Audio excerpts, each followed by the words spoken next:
Dans les Pyrénées, le pastoralisme est très souvent mis en opposition à la conservation de l'ours. Alors que de tout temps, les ovins y ont cohabité avec les plantigrades, l'évolution des pratiques, avec notamment la transhumance de troupeaux non gardiennés, pose aujourd'hui problème. Afin d'améliorer la cohabitation, des mesures d'accompagnement, accessibles à tout éleveur ou groupement pastoral de la zone montagne qui en fait la demande, ont été mises en œuvre. Aide au gardiennage par le financement des postes de berger, portage du matériel de première nécessité, celle pour les bêtes, bois de chauffage, parc mobile, mise à disposition d'un moyen de communication, téléphone ou radio. Toutes ces mesures sont prises en charge pour faciliter l'installation sur l'estive pour la saison.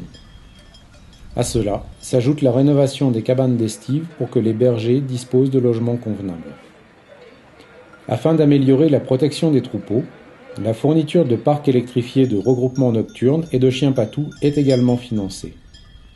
En cas de dégâts, chaque bête morte est indemnisée selon un barème revu annuellement. De plus, l'éleveur reçoit une prime de dérangement ainsi qu'une indemnité de manque à gagner. Ce dispositif prouve son efficacité dans une très grande majorité des cas, mais il peut sûrement être encore amélioré. Néanmoins, il est à ce jour le plus complet de tous les États membres de la Communauté européenne.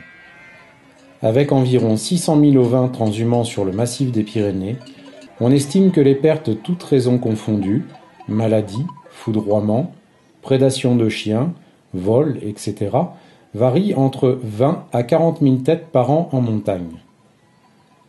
En parallèle de cela, ce sont entre 150 à 300 brebis qui sont indemnisées chaque année au titre des prédations d'ours, ce qui représente entre 0,5 à 1% des pertes globales.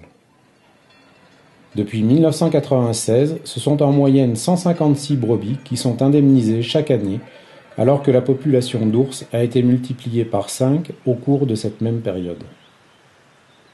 La prédation, représentant environ 25 000 € par an, est à mettre en rapport avec les 44 millions d'euros du plan de soutien à l'économie de montagne qui sert à financer une partie des mesures de cohabitation et qui viennent en complément des 190 millions d'euros d'aide agricole annuelle dont bénéficient les éleveurs de la zone montagne des Pyrénées.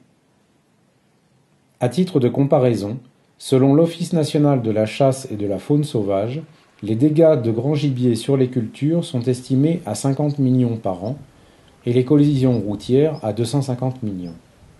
Ce n'est pas pour autant que les agriculteurs souhaitent voir éradiquer tous les cerfs, chevreuils et sangliers du pays.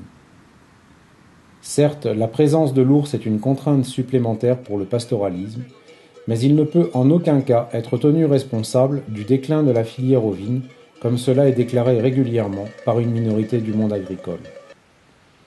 Aujourd'hui, nombre d'éleveurs pyrénéens cohabitent au quotidien avec les ours et trouvent juste l'effort collectif qui est consenti pour maintenir leur filière tout en essayant de préserver quelques ours sur le massif. Les actifs agricoles représentent à ce jour moins de 5% de la population pyrénéenne. Peut-être le reste des habitants des vallées porte-t-il un regard différent sur la présence du plantigrade.